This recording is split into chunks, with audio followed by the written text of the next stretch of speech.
Hello అండి, welcome back to Maharvi Sam vlogs. ఈరోజు నేను దొండకాయ తినని వాళ్ళు కూడా లొట్టలేసుకొని మరి తినేలా ఒక మంచి రెసిపీ అయితే మీతో షేర్ చేసుకుంటున్నాను. ఇంకెందుకు ఆలస్యం, ప్రాసెస్లోకి అయితే వెళ్ళిపోదాం. మరి ముందుగానే నేను కావాల్సిన ఇంగ్రీడియంట్స్ అన్నీ పక్కన పెట్టేసుకున్నాను. అవి ఏంటంటే దొండకాయలు, ఆనియన్స్, పచ్చిమిర్చి, పల్లీలు, గసగసాలు, ఇలాచి ఒకటి, మిరియాలు ఒక 12 to 13 అలా తీసుకున్నాను, కుడుక ఒక చిన్న ముక్క, లవంగాలు 3 to 4 తీసుకున్నాను, 6 వెల్లుల్లి రెబ్బలు, చింతపండు ఒక చిన్న నిమ్మకాయ సైజ్ అంతా తీసుకొని దాన్ని నానబెట్టేసుకున్నాను.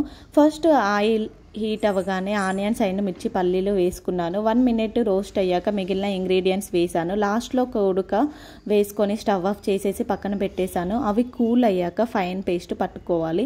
నెక్స్ట్ అదే బాండీలో ఆయిల్ వేసుకొని హీట్ అయ్యాక దొండకాయలు వేసుకోవాలి. మనం గుత్తి వంకాయ ఎలా కట్ చేస్తామో అలా కట్ చేస్తున్నాను. ఆయిల్లో ఒక 5 minutes అలా రోస్ట్ చేయాలి. ఆఫ్టర్ దట్ 1 tablespoon పసుపు, 1 tablespoon అల్లం వెల్లుల్లి పేస్ట్ వేసేస్తాను. ఒక టమాటో యాడ్ చేశాను. ఆ తర్వాత మనం ఇందాక మిక్సీ పట్టుకున్న ఫైన్ పేస్ట్ని దాంట్లో వేసేసి ఒకసారి కలపండి. ఇప్పుడే టేస్ట్కి తగ్గట్టుగా కారం, ఉప్పు, ధనియా పౌడర్ వేసుకొని ఒకసారి కలిపి మొత్తం లిడ్ పెట్టేసుకొని 3 minutes అలా మగ్గించుకోవాలి.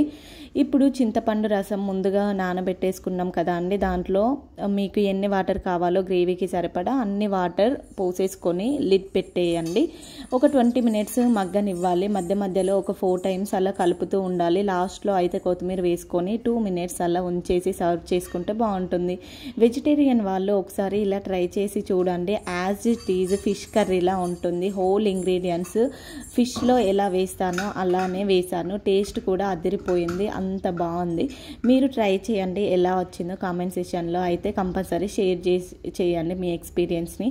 అండ్ నేను కొందరు చెప్తూ ఉంటారు, నేను దొండకాయలు తినను అస్సలు, అది తింటే మందబుద్ధి అని అలా అంటారు కదా. అసలు అది వాళ్ళ భ్రమ అండి. ఎప్పుడో ఒకసారి తింటాము అండ్ డైలీ తినలేం కదా.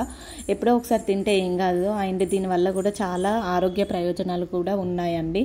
అండ్ కమెంట్ సెక్షన్లో అయితే మా ఫ్రెండ్ అడిగారు దొండకాయ కర్రీ చేయని. సో నేను ఈ స్టైల్లో చేసి చూపించాను. ఇంతకు మీకు నచ్చిందా రెసిపీ? ఇంకెందుకు ఆలస్యం, మీరు ప్రిపేర్ చేసుకోండి. ఎలా వచ్చిందో కమెంట్ సెక్షన్లో అయితే